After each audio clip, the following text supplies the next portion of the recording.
look into your eyes.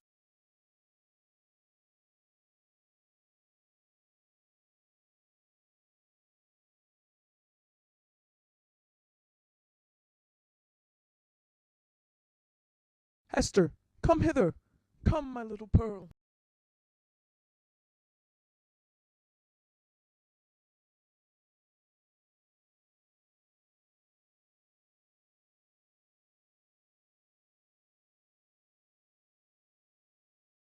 Madman, hold! What is your purpose? Wave back that woman! Cast off this child! All shall be well! Do not blacken your fame and perish in dishonor! I can yet save you! Would you bring infamy on your sacred profession? Ha! Tempter, methinks thou art too late. Thy power is not what it was. With God's help I shall escape thee now. Hast thou sought the whole earth over? There was no one place so secret, no high place nor lowly place where thou could have escaped me, save on this very scaffold. Hester Prym, in the name of him so terrible and so merciful, who gives me grace at this last moment, to do what, for my own heavy sin and miserable agony, I withheld myself from doing 7 years ago. Come hither now, and twine thy strength about me. Thy strength, Hester, but let it be guided by the will which God hath granted me.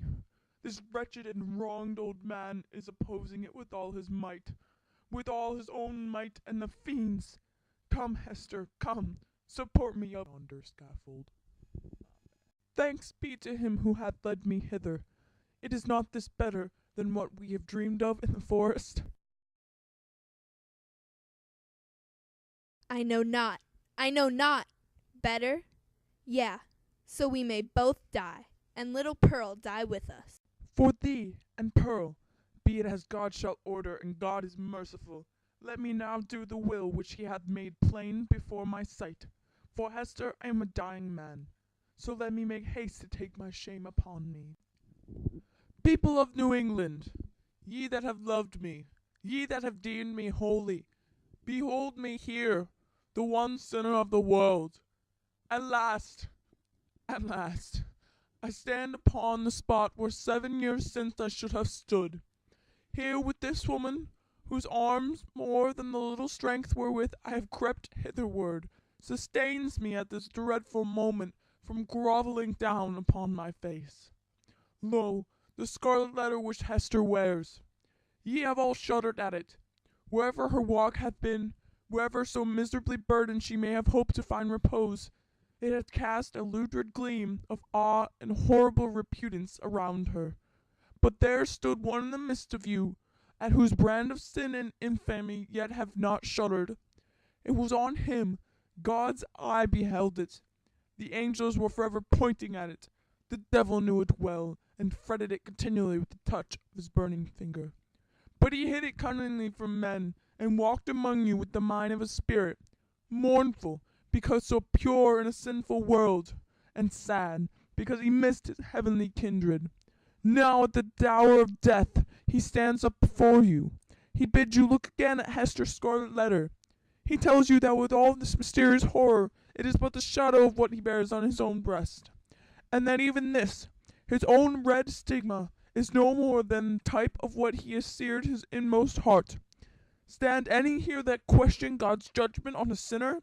Behold, behold a dreadful witness of it.